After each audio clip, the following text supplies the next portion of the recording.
Myself T. Nanthini, Assistant Professor of IT, KSR College of Engineering. Today we discuss about disaster recovery as a service in storage technology. Disaster recovery as a service is a cloud-based solution that allows the organization to replicate and recover the IT infrastructure, application and data in event of the disaster. Unlike traditional disaster recovery, which require the organization to invest in maintain the secondary physical data center, use the cloud provider infrastructure to provide the cost-effective, scalable, and flexible alternative. It is a diagrammatical representation of disaster recovery as a service. Another one is a traditional disaster recovery. First, we see disaster recovery as a service. We have data center. It contains replication and backup. Second is a failover and recovery. It also get the data from cloud D or AS provider. Next is a cloud-based solution, scalable and flexible and cost effective. Another side, the traditional disaster recovery.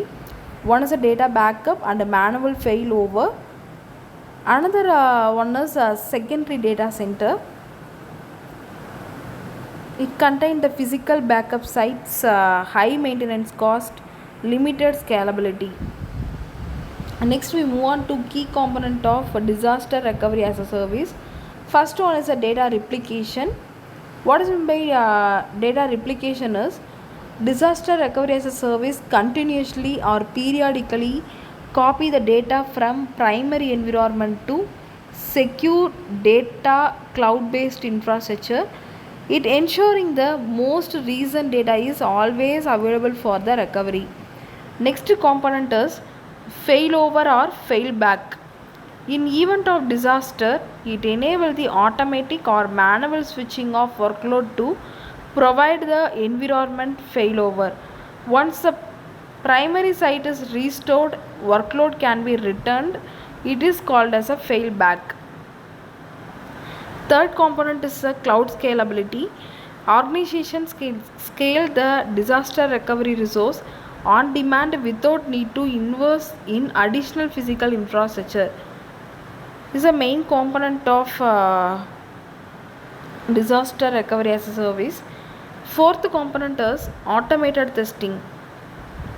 Disaster recovery as a service platform provide the automated disaster recovery testing, allowing the business to validate the recovery strategy regularly without affecting the live system.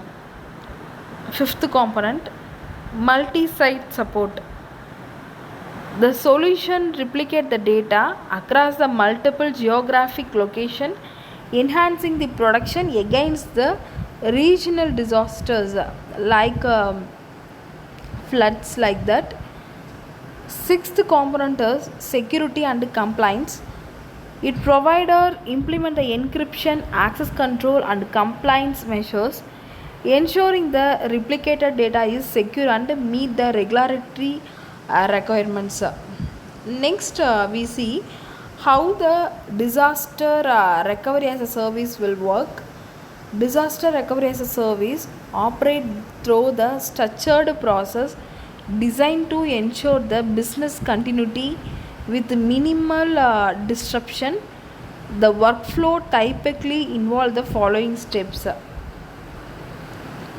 First is assessment planning. The process began with through the assessment of the IT environment. Critical application, database and workload are identified and key disaster recovery metrics are defined. First is the RDO, second is the RPO. What is meant by RTO is maximum allowable downtime before the business operations are significantly impacted. Next is a RPO, maximum acceptable amount of data loss measured in the time. This planning ensures the DRS solution aligned with organizational priority and compliance requirement. Next is a replication. It replicates the critical system and data from the primary site to secure cloud environment. Replication can be implemented in two ways. One is a synchronous replication, another one is a Asynchronous replication. Synchronous replication is data is mirrored in the real time, ensuring the zero data loss. Second is the asynchronous replication. Data is copied at scheduled interval, which reduces the cost but may result in the minimal data loss in case of the disaster. Next is a failover. In the event of the disaster, such as hardware failure, cyber attack, natural calamity, disaster recovery as a service platform intimate the failover. First is the operation switched from the primary site to cloud host environment automatically or manually. Next is a business operation continue with a minimal disruption, end user experience, seamless access to application and data. Next is a failback. After the primary infrastructure is restored and stable, workloads are transferred back from the cloud to the original environment. Disaster as a service platform, often the automated failback to reduce the human intervention and the potential error. Second is the data and systems are synchronized to ensure that all the update made during the failover period are preserved. This is called as a disaster recovery as a service. Thank you.